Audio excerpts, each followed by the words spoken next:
বাইবেলের পাতা উল্টালে আমরা বড় বড় রাজা, বীর বা ভাববাদীদের গল্প তো সবসময় শুনি, কিন্তু জানেন কি এই বিশাল ইতিহাসের মহাকাব্যে এমন অনেক চরিত্র লুকিয়ে আছে যারা আড়ালে থেকেও বদলে দিয়েছিলেন ইতিহাসের মোড়।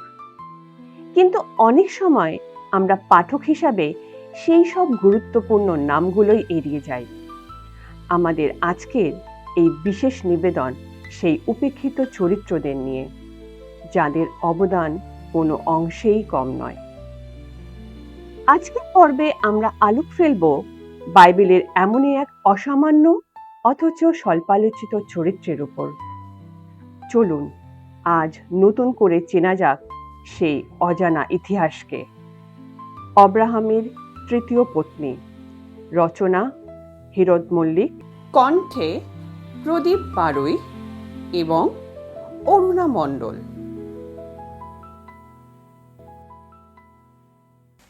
বাইবেলের ঐতিহাসিক প্রেক্ষাপটে আলোচনার আলোক পরিধির বাইরে রয়ে গেছে আরও এক নারী, যিনি সাধারণ খ্রিস্ট বিশ্বাসীদের কাছে প্রায় অপরিচিত। তিনি হলেন কেতুরা, আব্রাহামের তৃতীয় স্ত্রী।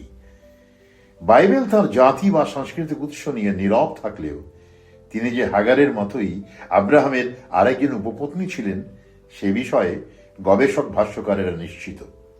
তবে জিহুদি স্মৃতির পরম্পরা অনুসারে কেতুরা নোহের পুত্র জাফেতের বংশধর। ইসহাক জননী সারার মতো তিনি চর্চার কেন্দ্রবিন্দুতে নেই। ইসমাইলের গর্ভধারিণী হাগারের মতো স্বল্প আলোকেও তার অবস্থান নয়।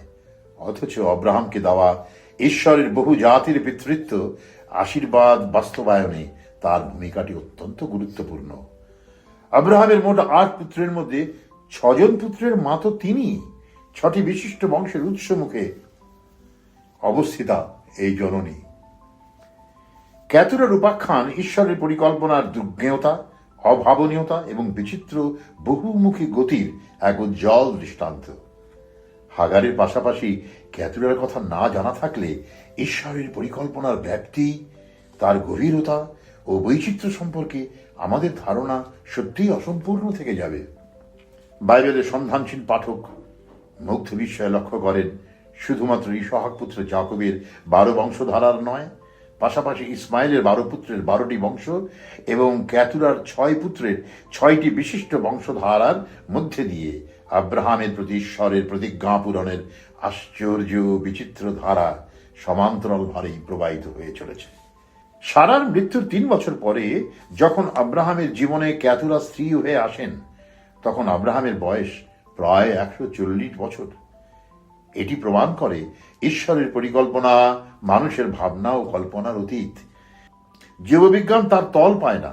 এটি প্রমাণ করে প্রয়োজনে নিঃশেষিত বসন্তেও তিনি ফোটাতে পারেন বসন্তের ফুল, পারেন ঝরে যাওয়া স্বপ্নকে নতুন রঙে ফিরিয়ে আনতে। কিন্তু কি এমন কারণ ঘটেছিল যে প্রিয়তমা সারার চিরপ্রস্থানের বেদনা অতিক্রম করে ৩ বছরের মাথায় আব্রাহামকে আবারও নতুন করে জীবনের দরজায় কড়া নাড়তে হলো? বাইবেল এ বিষয়ে নীরব হলেও বিভিন্ন ঘটনাধারার প্রেক্ষিতে বাইবেল ভাষ্যকারেরা একটি ধারণা করেছেন। তাদের অনেকের ভাবনার সাথে নিজেদের ভাবনা মিশিয়ে আমার মনে হয়েছে এর পেছনে প্রধান কারণ থাকতে পারে দুটি। প্রথমত, ঈশ্বরের রহস্যময় তাগিদ। আব্রাহামের জীবনে অন্তর্লীন বহু জাতির পিতৃত্বের আশীর্বাদ, সে আশীর্বাদ বাস্তবে রূপ নেওয়ার এক রহস্যময় আন্তর্তাগিদ। দ্বিতীয়ত, মাতৃত্বের সংশয়। সারার প্রলম্বিত বন্ধাত্বের অশুভ স্মৃতি। ইতিমধ্যে প্রায় ৬০ বছর বয়সী ইসহাকের বিয়ে হয়েছে। রেবিকা সারার সংসারে নূতন বধূ হয়ে এলেও হয়তো আব্রাহামের মনে হয়েছিল ইতিমধ্যেই তার ঠাকুরদা হওয়া উচিত ছিল। পুত্রবধূ রেবিকার মাতৃত্ব নিয়ে সম্ভবত মনের মধ্যে কোথাও সন্দেহের কীট উকি দিচ্ছিল। গুরুত্বপূর্ণ বিষয় হলো, রেবিকার আগমনের পরেও আব্রাহাম ইসহাকের হাতে তার সম্পত্তির উত্তরাধিকার হস্তান্তর করেননি। সেই কাজটি তিনি সম্পন্ন করেছিলেন কেতুরার ৬ পুত্রের জন্মের পরেই। ২০ বছর অপেক্ষা পরে বছরের পর বছর গড়িয়ে চলল, কিন্তু পুত্রবধূ রেবিকা থেকে গেলেন নিঃসন্তান। আব্রাহামের মনের আনাচে কানাচে জমতে থাকলো সংশয়ের কালো মেঘ। ঈশ্বরের সান্নিধ্যে দিন যাপন করলেও মানুষের মন তো হয়তো সন্দেহ হতে থাকে ঈশ্বরের সাথে তার চুক্তি বন্ধন নিয়ে। ফলে তৃতীয় বিবাহের যৌক্তিকতা আরো প্রবল হয়ে ওঠে তার মনে।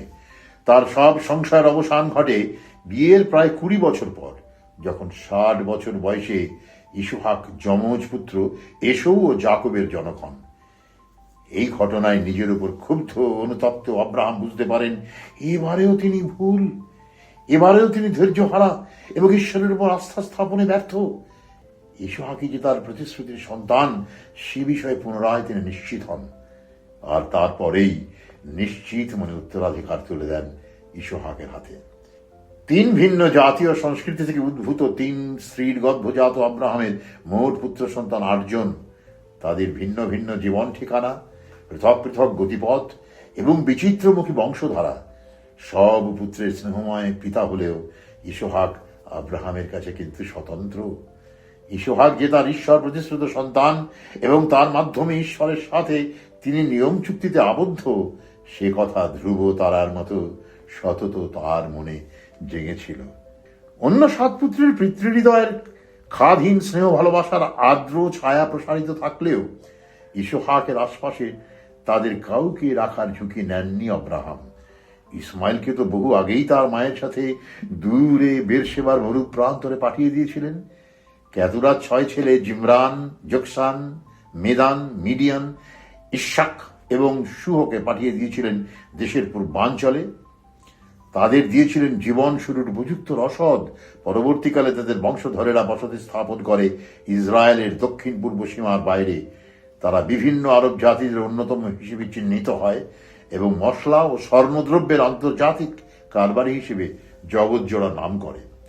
প্রসঙ্গত, কেতুরার 4র্থ পুত্র মিদিয়ান, তিনি মিদিয়ান জাতির কুলপিতা।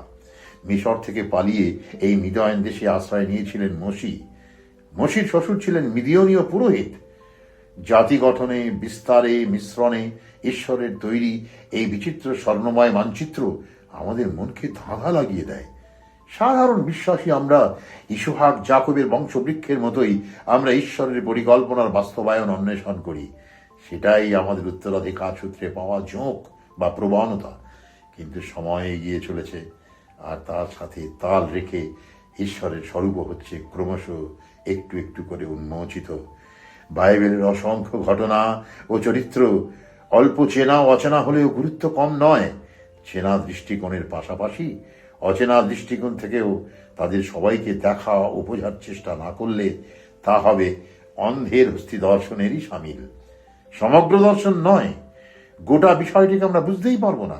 সূর্যের আলো কেবল মন্দিরের স্বর্ণচূড়ায় প্রতিফলিত হয় না, জলে, স্থলে, চরাচরের নানা বিন্দুতেও তার নিজের প্রতিফলন ঘটায়।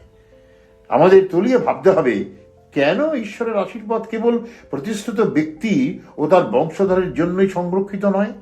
প্রতিশ্রুতিহীন হয়েও কেন অন্য ব্যক্তির উপরে ঈশ্বরের বহু বংশের পিতৃত্বের আশীর্বাদ কার্যকর? কেনই বা আব্রাহামের বংশধারা এত বিচিত্রগামী?